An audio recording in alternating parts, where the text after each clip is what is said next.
मेरे फील्ड के बारे में ये क्यों ऐसे क्वेश्चन करना चाह रहे हैं, तो लोग जो है वो इससे डरते हैं। पहले जब ये सोशल मीडिया नहीं था तो लोग जो है वो आसानी से इंटरव्यू दे देते थे। हाँ, ऐसा एक इंडिविजुअल जिसे है कि मुझे जो है वो क्या होना है कि चलो कोई बात नहीं, अगर इसने अपनी एथिकल कंसिडरेशन जो इसने मेरे साथ शेयर भी की थी कि मैं आपका नाम जो है वो पब्लिक नहीं करूंगा, पब्लिश नहीं होगा, आम जनता तक नहीं पहुंचेगा, तो इसका मतलब है कि इसने अपनी वो जो क्या उसे कहते हैं, इसने जो कहा था कि मैं किसी जगह पे भी आपका नाम जो है वो नहीं जाने दूंगा, पब्लिक नहीं होने दूंगा, तो वो तो इसकी जिम्मेदारी थी। लेकिन अगर इससे हो भी जाता है तो क्या हो गया, मैं थोड़ा सा और भी फेमस पब्लिक हो जाऊंगा, फेमस हो जाऊंगा। जो भी हम बात कर रहे थे, तो इसीलिए पे आने में लोगों को आजकल इंस्टाग्राम जी, इसलिए और फिर हम ये उसको जो है वो समराइज करते हैं। चैप्टर 4 जो है इसके अंदर जो चीजें आपको नजर आ रही हैं, ये हमें आगे एनालिसिस के चैप्टर को पढ़ने का जो है वो अभी हमें जरूरत है। अभी हमने पढ़ना है कि ये कोडिंग क्या है, ये टाइप्स ऑफ कोडिंग क्या है, थीम्स कैसे आइडेंटिफाई करेंगे, रीकोडिंग कैसे होगी, इनकी रिलायबिलिटी इंटरकोड कैसे चेक करेंगे, तो ये आगे टॉपिक है। यहाँ पर ये डिस्कस इस सेंस में हुए हैं कि हमें अब क्या पढ़ रहे हैं, रिसर्च रिपोर्ट या रिसर्च थीसिस का स्ट्रक्चर जो है वो किस तरह होगा। 4 चैप्टर,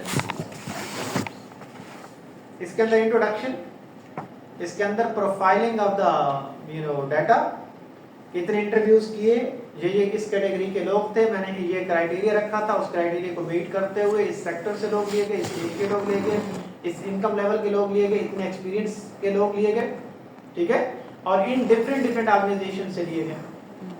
और देन उसको फिर जो है वो आपने उसकी टेबल जनरेट करनी है, या मैंने सपोज करते हैं कंपनी की इनकम भी लिखी थी कि इस लेवल की कंपनी होगी तो बड़ा आदमी होगा, उसके पास ज्यादा एक्सपोजर होगा, ऐसे ही है ना, डाइवर्सिटी होगी उसके ओपिनियन के अंदर, तो इसलिए मैंने इस लेवल के ऑर्गेनाइजेशन को जो सिलेक्ट किया है।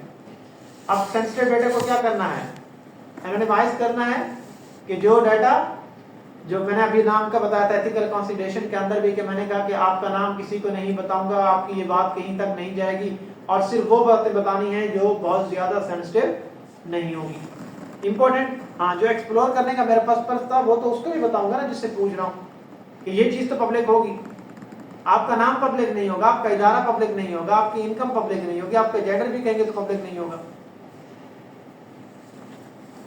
देन हम क्या करते हैं कि वो हमारे पास क्या आ जाएगा, उसकी स्क्रिप्ट हमारे पास आ जाएगा रॉ फॉर्म में, फिर हमसे क्या करेंगे, उसे ऑर्गेनाइज करेंगे और फिर उसकी कोडिंग जो है वो स्टार्ट करेंगे।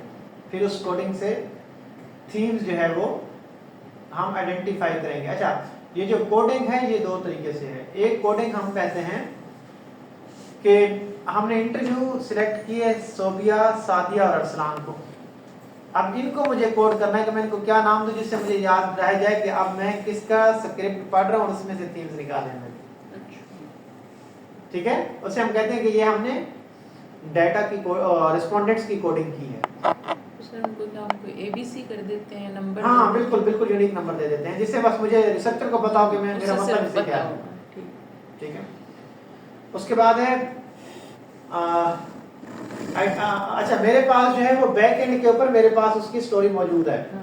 सपोज करें मैंने फर्स्ट इंटरव्यू किया है मैडम सोबिया से, देन मैडम सादिया से किया, एंड देन जो है वो अरसलान से किया। मेरे पास ये सीक्वेंस है 3 की, ये हिडन है, इसकी रिपोर्ट करने की जरूरत मुझे नहीं है कि मैंने कब किससे इंटरव्यू किया था।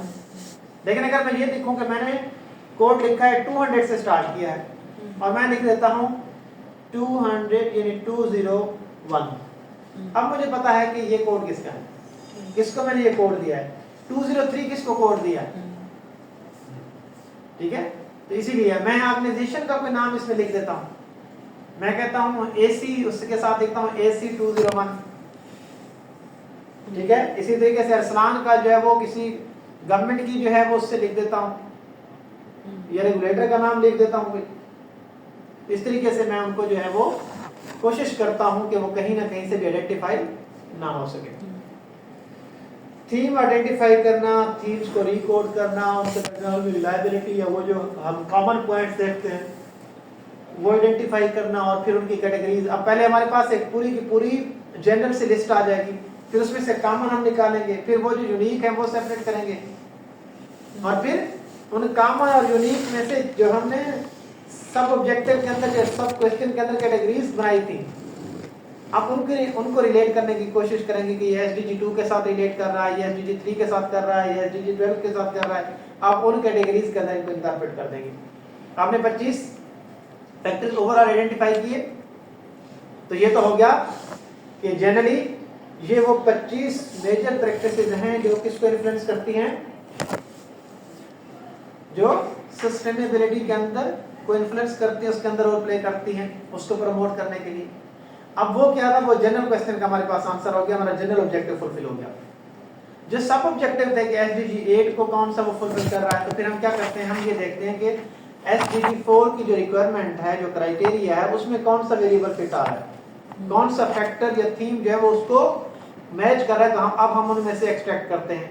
हो सकता है एक SDG के अंदर 4 वेरिएबल आए हों, हो सकता है कि एक के अंदर 10 आए हों, हो सकता है एक के अंदर 7 आए हों, तो फिर हम उनको कैटेगराइज उस तरह से ऑब्जेक्टिवाइज कर देते हैं। तो इसे हम ये जो लिखा हुआ है ना, development of the provisional category, जो हमने ऑब्जेक्टिव सब ऑब्जेक्टिव और सब क्वेश्चन बनाए थे, अब उनको हम उन कैटेगरीज के अंदर इनको डाल देंगे। और then report writing including extracts from the original data from वो जो कोटेशंस है इंटरव्यू की, वो उसको वैलिड क्यों करती हैं, सॉरी उसको वैलिड करती है इसलिए क्योंकि ये पता चलता है कि ये इसकी डाटा की ओरिजिनलिटी है, रिसर्च की ओरिजिनलिटी है। इसमें जो है वो मैनिपुलेट नहीं किया गया, इसमें कोई कॉपी पेस्ट नहीं किया गया, इसलिए क्योंकि जो स्टेटमेंट मैडम सोबिया ने बताई, मैडम सादिया ने बताई या अरसलान ने बताई, मैं उनके ही वर्ड्स क्या कर रहा हूँ, वही कोट कर रहा हूँ। ठीक है, तो ये हम रिपोर्ट और ये चैप्टर किस चीज का देखें, एनालिसिस और रिजल्ट्स का। एंड देन आता है डिस्कशन एंड कंक्लूजन।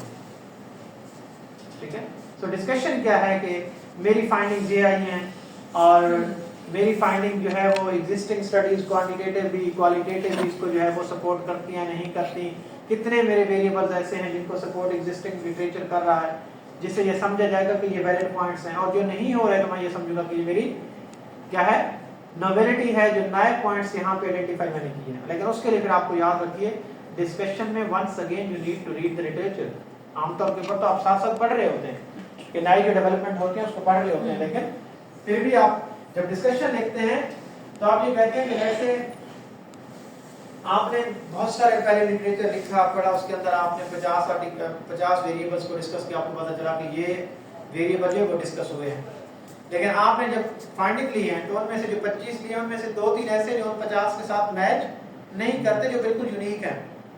अब आपको दोबारा लिटरेचर को अच्छे तरीके से गो थ्रू करना है कि एक्चुअल में ये जो 3 यूनिक मुझे बाज़ाहिर नजर आ रहे हैं, ये वाकई में यूनिक हैं या सिर्फ मेरी हद तक है कि मैंने 2-3 साल लगा कि मैं समझता हूँ ये यूनिक है। हो सकता है नई स्टडीज भी आ गई हों और ये एक्सप्लोर हो चुके हों तो वो यूनिक नहीं होंगे। ओके, डिस्कशन और कंक्लूजन के अंदर फिर हम जाहिर है अपने ऑब्जेक्टिव को मीट करने की बात करते हैं। हमारे रिसर्च क्वेश्चन का आंसर मिल गया है, मेरे जो सब ऑब्जेक्टिव हैं वो मीट हो गए हुए हैं, वो सारी की सारी जो है वो डिबेट हम अपने कंक्लूजन में लिखते हैं। ओके, रिकमेंडेशंस और थ्योरेटिकल कंट्रीब्यूशन, ये सबको पता है, आप सबको ये बात मालूम है कि एक्चुअल में इसकी रिकमेंडेशंस क्या होंगी, इसकी इंप्लीकेशंस क्या होंगी। ठीक है, रिसर्च की फाइंडिंग्स की इंप्लीकेशंस क्या, रिसर्च फाइंडिंग की इंप्लीकेशन और फ्यूचर रिसर्च रिकमेंडेशंस। ठीक है, और आपने थ्योरेटिकली क्या कंट्रीब्यूट किया है, वो जो हमने कहा कि ये 5 नए डायमेंशंस आपने आइडेंटिफाई कर दिए, तो वो यकीनन थ्योरेटिकल कंट्रीब्यूशन आपकी। देन है लिमिटेशन ऑफ द स्टडी। क्या है लिमिटेशन में, कि कोई ये ना समझे कि मैंने पूरे पाकिस्तान के हर सेक्टर को, हर रेगुलेटर को, हर एचआर के डिपार्टमेंट को जो है वो ऑर्गेनाइजेशन के डिपार्टमेंट को पढ़ा है लिखा है, वैसी बात नहीं है। पाकिस्तान के अंदर रहते हुए, प्रोविंस ऑफ फलां के अंदर रहते हुए, फलां डिवीजन या डिस्ट्रिक्ट के अंदर रहते हुए, फलां पर्टिकुलर सेक्टर के अंदर रहते हुए, और इस सेक्टर की भी जो स्टॉक एक्सचेंज के अंदर लिस्टेड कंपनीज हैं उनके ही जो जनरल मैनेजर थे एचआर के, उनसे जो है वो मैंने क्या किया है, डेटा लिया, रिस्पांस लिया। तो मैंने क्या कर दिया, अपने आप को वो बाउंड्री सेट कर दिया ताकि पढ़ने वाले को ये पता चले वो, क्योंकि इसकी फाइंडिंग्स को आपको मालूम, मैंने बताया था कि इसके अंदर नंबर ऑफ रेस्पोंडेंट्स कम होते हैं ना, इसलिए इसकी जनरलाइजेबिलिटी भी उतनी वसी नहीं होती जितनी क्वांटिटेटिव रिसर्च की होती है। तो पढ़ने वाले को ये ना लगे कि हर क्वांटिटेटिव वाला भी पढ़ रहा है या टेक्सटाइल सेक्टर का बंदा भी पढ़ रहा है, उसे पता कि चूंकि एचआरएम प्रैक्टिसेस और सस्टेनेबिलिटी के ऊपर है, जिसका मतलब ये मेरे से रिलेटेड है, तो उसे समझ होनी चाहिए कि ये पर्टिकुलरली किसके ऊपर स्टडी की जा रही है। And then direction for future research. So this was all about the आपका स्ट्रक्चर ऑफ रिसर्च थीसिस है। और एक और चीज की होनी चाहिए जैसे बिब्लियोग्राफी है, आई थिंक एंड हो गया ना। सो ये था हमारे पास कि हम थीसिस में क्या क्या लिखेंगे और क्या क्या करेंगे, और जो हमारा रिसर्च आर्टिकल है, जो रिसर्च आर्टिकल है वो बहुत स्मार्ट और कम्प्रिहेंसिव जो है वो राइटिंग है। थीसिस की प्रेजेंटेशन कहेंगे जो उसको नाम है, उसके अंदर सारी चीजें नहीं आती, डिटेल नहीं आती। जी कोई क्वेश्चन है तो आप बातें समझ आ रही है कि नहीं आ रही? ऑनेस्ट ओपिनियन है आ रही है सर बहुत अच्छा समझाते हैं सर आप। अच्छा मैं इसको सर आप इतना अच्छा समझाते हैं कि सर ऐसे लगता है जैसे आप बच्चों को पढ़ा रहे हो। सच में सर, क्योंकि सर हमें तो बेसिक आती ही नहीं है, जब नहीं आती तो हमें इस तरह पढ़ना अच्छा भी लगता है सर। ये बात तो सही है कि अगर आप इसको एक्सेप्ट कर लीजिए बेसिक किसी चीज़ के बारे में क्वालिटेटिव के हवाले से नहीं है, मुझे उसकी अंडरस्टैंडिंग की जरूरत पड़ेगी। बिल्कुल सर। या अगर राइटिंग की नहीं है, आर्टिकल लिखने की नहीं है, लिखने की नहीं है तो हो सकता है। हाँ ओके सर फाइनल का जो एग्जाम होगा सर वो सर यही होगा, स्लाइड्स होंगी सारे सर, क्योंकि मिड में तो आपको अभी कुछ पता नहीं है। हो सकता है कि अगर आप लोगों ने सही तरीके से रिसर्च आर्टिकल बना दे तो हो सकता है कि वो भी एग्जाम्प्ट हो जाए किसी वे में, क्योंकि सर हमारा इतना सर हम आर्टिकल पे बहुत अच्छा काम करेंगे। हाँ, वही हमारा एग्जाम अच्छा, आपके बात बताऊं आपको, लेकिन क्योंकि आपकी जो असल लर्निंग है वो लिखने में है ना, फिर बाद 2 दिन बैठ के स्लाइड्स याद कर लेंगे। हाँ वही प्रैक्टिकल लर्निंग ये लिखने और नहीं तो में इनफैक्ट अगर आपसे सपोज करते हैं कि अगर आपका फाइनल का एग्जाम हो, सपोज करते हैं के लिए, तो फिर आपसे क्या पूछा जाएगा, फलां चीज डिफाइन करो, फलां क्या है, इससे मतलब है कि कोई सिनेरियो दिया जाएगा और बताया जाएगा कि बनाइए इसका रिसर्च क्वेश्चन क्या बनता है, इसके रिसर्च ऑब्जेक्टिव क्या बनते हैं, इसके ऊपर रिसर्च फिलॉसफी क्या अप्लाई होगी, इसके ऊपर रिसर्च डिजाइन कौन सा अप्लाई होगी, इसमें पॉपुलेशन जो रेस्पोंडेंट कौन आएगा, इसका प्रॉब्लम क्या होगा। जी। तो इस तरह से वहां भी कुछ इसी तरह की कोई चीज लिखी जाएगी जी, जो आपकी 1-2 घंटे की एक्टिविटी होगी, आपको 5-10 पेज जो है वो आप एक पूरा का पूरा जो है वो अपने क्वालिटेटिव रिसर्च की सारी डायमेंशंस जो है वो उसी के अंदर आ जाएंगे, उसी केस के अंदर लिखकर बताया जाएगा कि ये अब इसके ऊपर लिखिए क्या क्या लिखना है। ओके सो ये है मेरी तरफ से आज का लेक्चर, और मिलते हैं नेक्स्ट क्लास में, नेक्स्ट में। और आप लोगों ने कमिंग थर्सडे को मुझे जरूर अपना चैप्टर 2 भेजना है, फर्स्ट भी साथ में भेजना है और 2 भी भेजना है। फर्स्ट अब रिफाइन होना चाहिए, और सेकंड जो है अगर उसके अंदर आप बिल्कुल उसे स्ट्रक्चर भी कर लेते हैं ना, तो फिर वो स्ट्रक्चर भी एटलीस्ट आप मुझे बना के भेजें, मैं ये समझूंगा। लेकिन पहले वाले के अंदर अब मैं डायरेक्टली कहाँ जाऊंगा उसको लेके, मैं टर्निंग पे लेके जाऊंगा। सही समझ गए मेरी बात? हाँ जी, बस ठीक है, आसान कर रहे हैं, ये सबसे बेस्ट है। ठीक है। अच्छा, when I was doing my MPhil thesis, मैंने सारा थीसिस पहले रजिस्टर पे लिखा और देन मैंने उससे सर मैंने भी यही कुछ किया था। जी, और उससे फिर मुझे लर्निंग हुई और मुझे वाकई में समझ आई। अब जो भी हम मुझे जा रहे थे कि वो लैपटॉप पे आपने वो साथ में वो एक आर्टिकल खोला हुआ, या तो एक सिस्टम के ऊपर लैपटॉप पे आप लिख रहे हैं, या उसी के ऊपर एक विंडो जो है वो आपने ओपन की है आर्टिकल की पीडीएफ की, और एक आप पढ़ के आप उसी से बस देखते जा रहे हो, लिखते जा रहे हैं, कोई बात नहीं है, प्रैक्टिस हो गई है उससे। तो अभी ये कह रहा था कि अगर आप पहले लिख लेते हैं, अगर आपकी ये हैबिट भी है तो आप इसे लिखें अपने उसमें ऐसे ही करेंगे, और फिर उसके बाद जो है वो आप उसे, या दूसरा अगर आपकी थोड़ी बहुत यकीनन होगी, आप असाइनमेंट पढ़ाती हैं तो आपको होगी पैराफ्रेजिंग की और इसकी कुछ समझ बूझ होगी। तो आई थिंक ये आप करें और अभी से करते जाएंगे, फिर बाद में बहुत डिफिकल्ट लगेगी। नहीं, फिर आपको साथ-साथ पता कर लगेगा। लेते हैं, बिल्कुल। अभी साथ साथ कर लेंगे तो ये हाँ इस रिस्पॉन्सिबिलिटी से आप फ्री हो जाएंगे और ये काम हो जाएगा तो सीधी हो जाएगा ठीक। कि एक जो है वो स्टेप से आप आगे चलेंगे। ओके सी यू इंशाल्लाह। Thank you, sir. Next class. अल्लाह हाफिज़।